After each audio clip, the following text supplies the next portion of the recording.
Hello everyone, welcome to IB coding school. कैसे हैं आप? उम्मीद है आप लोग सब खैरियत से होंगे। इस वीडियो में हम फंक्शन ओवरलोड्स के बारे में डिस्कस करेंगे। इसको हम फंक्शन ओवरलोडिंग भी कहते हैं। तो चलते हैं हम अपने VS कोड में और हम इस टॉपिक को यहाँ पे सीखते हैं। फंक्शन ओवरलोडिंग या फंक्शन ओवरलोड्स क्या होते हैं? It is a feature that lets you define a function with multiple variation of parameters, data types and return types। यानी फंक्शन हम जब डिफाइन करते हैं तो हम उसे पैरामीटर की टाइप डिफाइन करते हैं, लेकिन इसमें हमारे पास क्या होता है कि हम कुछ वेरिएशंस करते हैं ताकि हमारे पास जो फंक्शन है वो जो भी आर्ग्यूमेंट रिसीव करे और हमारे पास कोई एरर ना आए। तो ये क्या चीज़ है, तो मैं इसे आपको एग्जांपल के साथ सिखा देता हूँ। सबसे पहले हम क्या करेंगे, हम नॉर्मली जो फंक्शन बना लेते हैं मैं वो बना लेता हूँ और आपको दिखा देता हूँ कि इसमें क्या मसला था। तो हमारे पास ये फंक्शन ओवरलोड्स का कंसेप्ट आया। तो हमारे पास एक फंक्शन है माय फंक, उसमें हमने यहाँ पे दो पैरामीटर हम देते हैं, ए जिसकी टाइप क्या है स्ट्रिंग, और यहाँ पे बी जिसकी टाइप क्या है नंबर। तो ये दो पैरामीटर है, हम फिर रिटर्न कर देते हैं। फॉर एग्जांपल हम a+b कर देते हैं। तो सिंपल हमारे पास ये फंक्शन है। तो ये आपको समझ आ चुका होगा। और यहाँ पे हम रिटर्न टाइप डिफाइन कर देते हैं स्ट्रिंग। तो ये पूरा फंक्शन यहाँ पे रेडी हो चुका है। तो इसे हम कैसे कॉल करते हैं, तो मैं console.log पे भी कर सकता हूँ, या मैं खाली फंक्शन को कॉल करके किसी वेरिएबल में स्टोर करूँ। तो मैं डायरेक्टली console.log और लिखता हूँ माय फंक और यहाँ पे आर्गुमेंट देता हूँ। फर्स्ट हमारे पास क्या है अली है, तो मैं यहाँ पे स्ट्रिंग दूंगा। और सेकंड हमारे पास क्या है नंबर, तो मैंने यहाँ पे लिखा 5। तो देखिए हमारे पास ये फंक्शन रेडी हो चुका है। तो इसे मैं आपके पास प्रिंट करा के दिखा देता हूँ। तो हमारे पास फाइल का नेम है 20 function underscore overloads dot ts, इसी तरह and node 20 function overloads dot js। तो मेरे पास ये फाइल का नेम है। तो मैंने इसे प्रिंट करवाया, देखिए हमारे पास ये अली और 5 आया। तो ये तो सिंपल था, ये आपने पहले भी पढ़ा हुआ है। अब क्या है, अगर मैं यहाँ पे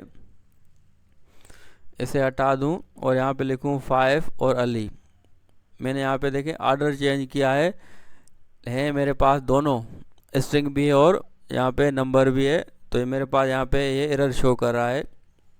तो इसी एरर से बचने के लिए हम यहाँ पे फंक्शन ओवरलोड्स का कंसेप्ट लाते हैं, जो कि डिफरेंट आपके पास वेरिएशन पैरामीटर आपके पास प्रोवाइड करता है, ताकि आप जब भी कोई भी आर्गुमेंट दें और वो आपके पास वो ऑर्डर में ना हो तो आपके पास कोई भी एरर ना आए। तो इसी को हम सॉल्व करने के लिए फंक्शन ओवरलोड्स का यहाँ पे यूज़ करते हैं। तो मैं इसी को यहाँ पे कॉपी कर देता हूँ और हम देखते हैं कि हम इसे कैसे रिजॉल्व करेंगे। तो सिंपल हम क्या करेंगे, जैसे आपको पता है आप जब पहले वेरिएबल को डिक्लेयर करते हैं कोई नेम देके और बाद में उसे आप वैल्यू असाइन करते हैं, इसी तरह हम फंक्शन को पहले डिक्लेयर करेंगे और उसमें हम यहाँ पे पैरामीटर देंगे। तो मैं यहाँ पे लिखूँगा माय फंक, ये नेम बिल्कुल सेम होना चाहिए और इसमें मैं यहाँ पे दूंगा पैरामीटर जैसे हम फंक्शन में देते हैं। तो मैं यहाँ पे ए कर देता हूँ स्ट्रिंग और यहाँ पे बी में कर देता हूँ इसे नंबर। तो मेरा यहाँ पे एक कॉम्बिनेशन हो गया, उसकी जो रिटर्न टाइप है वो क्या है स्ट्रिंग। तो सिंपल है, मैंने एक लाइन में ये डिफाइन कर दिया फंक्शन और हमारे पास ये एक वेरिएशन है। तो दूसरा वेरिएशन हमारे पास क्या होता है, क्या होगा, तो मैं लिखूँगा माय फंक, ए इसको कर दूंगा नंबर और बी को क्या कर दूंगा स्ट्रिंग। तो अब हमारे पास कितने वेरिएशन हो गए, 2 वेरिएशन हो गए। इसी तरह देखिए आपके पास यहाँ पे एरर शो कर रहा है क्योंकि हमने फंक्शन जो बनाया हुआ है उसमें हमने ऑलरेडी डिफाइन कर लिया है नंबर और स्ट्रिंग। तो इसे हमने डिफाइन नहीं करना होता क्योंकि हमने ऊपर यहाँ पे वेरिएशन बना लिए हैं। तो सिंपली मैं यहाँ पे ए कॉमा बी लिख लूँगा और रिटर्न टाइप भी यहाँ पे नहीं लिखूँगा। सिंपल मैं यहाँ पे फंक्शन लिखूँगा और ऊपर हमने यहाँ पे फंक्शन के पैरामीटर डिफाइन किए हैं और यहाँ पे मैंने 2 वेरिएशन यहाँ पे लिए हैं। अब मैं सेम जो मेरे पास एरर आ रहा था वही अगर मैं यहाँ पे करके देखूँ माय फंक और स्टार्टिंग में मैं नंबर लिखूँ, उसके बाद यहाँ पे लिखूँ अली, देखें अब मेरे पास यहाँ पे एरर नहीं आ रहा है क्योंकि हमारे पास यहाँ पे सेकंड वाला जो कॉम्बिनेशन है वो यहाँ पे वर्क कर रहा है। अगर मैं इस तरह से कर दूँ, स्टार्टिंग में अली किया मैंने और फिर मैं यहाँ पे नंबर देता हूँ, अब देखें अब भी मेरे पास कोई एरर नहीं आया। देखें कितना इजीली हमने इसे सॉल्व कर लिया। यही हमारे पास फंक्शन ओवरलोड्स का कंसेप्ट है। तो देखिए हमारे पास यहाँ पे कोई भी एरर शो नहीं हो रहा और सही से यहाँ पे प्रिंट भी हो रहा है।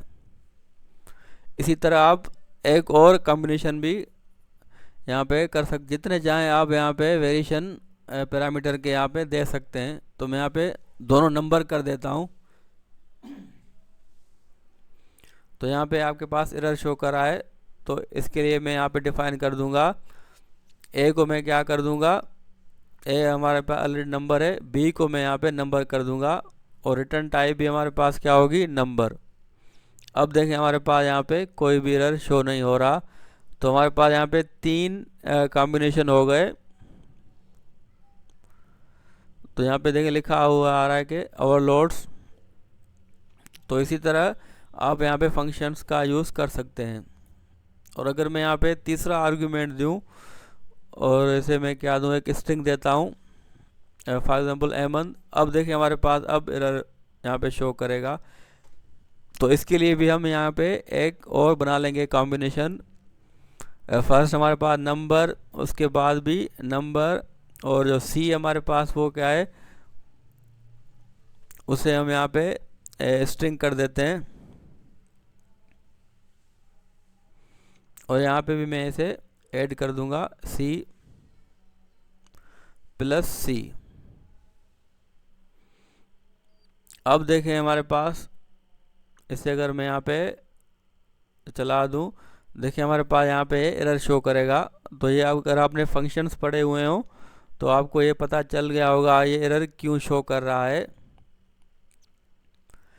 क्योंकि जो फर्स्ट देखिए कॉम्बिनेशन में हमारे पास 2 ही पैरामीटर हैं, तीसरा हमारे पास सिर्फ एक में ही है, तो इसलिए आपके पास शो कर रहा है कि आपने 3 आर्गुमेंट क्यों नहीं दिए हैं। तो इसलिए हम सी को क्या कर देंगे, यहाँ पे ऑप्शनल कर देंगे कि सी यानी तीसरा आर्गुमेंट जिसमें मौजूद हो तो उसे आप प्रिंट करवाएं, अगर ना हो तो आपके पास कोई एरर ना आए। तो सिंपल मैं इसे आपको दिखा देता हूँ। देखें हमारे पास यहाँ पे प्रिंट होके यहाँ पे आ चुका है। तो कितना इजीली हमने यहाँ पे कर लिया है।